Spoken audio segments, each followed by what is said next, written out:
अस्सलामुअलैकुम वरहमतुल्लाहि वबरकातुहू।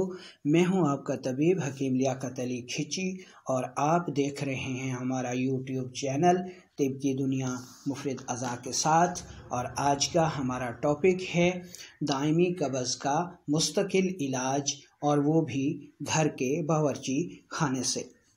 दोस्तों, कब्ज़ एक ऐसी हालत का नाम है जिस्म से खारिज होने वाला फासिद मवाद, जिसे ब्राज़ या बड़ा पेशाब या पखाना या स्टूल भी कहा जाता है, जिस्म में रुक जाता है।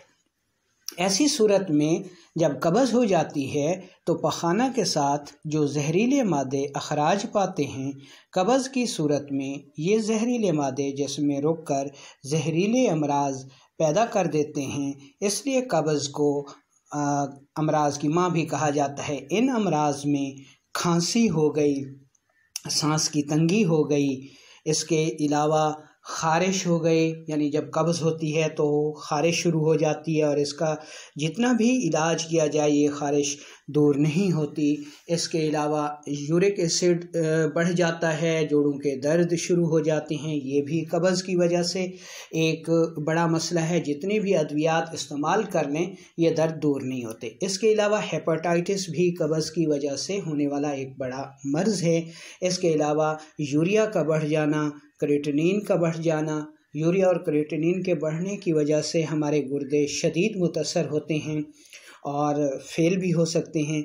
इसके अलावा कब्ज़ की वजह से ही हमारा कोलेस्ट्रोल बढ़ जाता है, कब्ज़ की वजह से ही हमारा ब्लड प्रेशर बढ़ जाता है, और इस कब्ज़ की वजह से ही, यानी कब्ज़ आंतों की हरकत का तेज़ होकर फासिद मादों को जमा देना, या आंतों की हरकत का सुस्त होकर फासिद मादों को खारिज न कर पाना, या आंतों का सोज़िशनाक होकर मुब्तला मर्ज़ हो जाने का नाम है।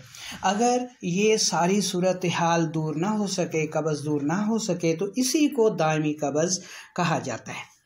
अब हम दायमी कब्ज़ को दूर करने के लिए आपको एक ऐसा कहवा बता रहे हैं जो बच्चों के साथ साथ बड़े अफराद भी इस्तेमाल कर सकते हैं, मर्द भी इस्तेमाल कर सकते हैं, ख़वातीन भी इस्तेमाल कर सकती हैं।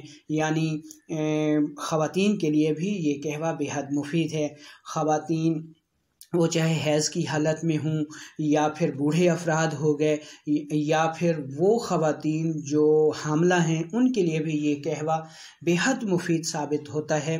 तो अब हम आपको कब्ज़ का मुस्तकिल इलाज के लिए जो कहवा बता रहे हैं, इसमें टिक्की अमलतास हमें 3 अदद चाहिए, सना मक्खी हमें 3 ग्राम चाहिए, और गुले सुर्ख हमें 3 ग्राम चाहिए। पानी हमें 1.5 कप चाहिए। इतना उबालना है कि कहवा बन जाए। तो दोस्तों, ये कहवा आपने 3 बार पीना है। अगर ये वीडियो आपको अच्छी लगी है तो इसे लाइक कीजिए, कमेंट्स कीजिए, इसे शेयर कीजिए और चैनल को सब्सक्राइब कीजिए, ताकि और अच्छी वीडियोज़ आपको मिलती रहें।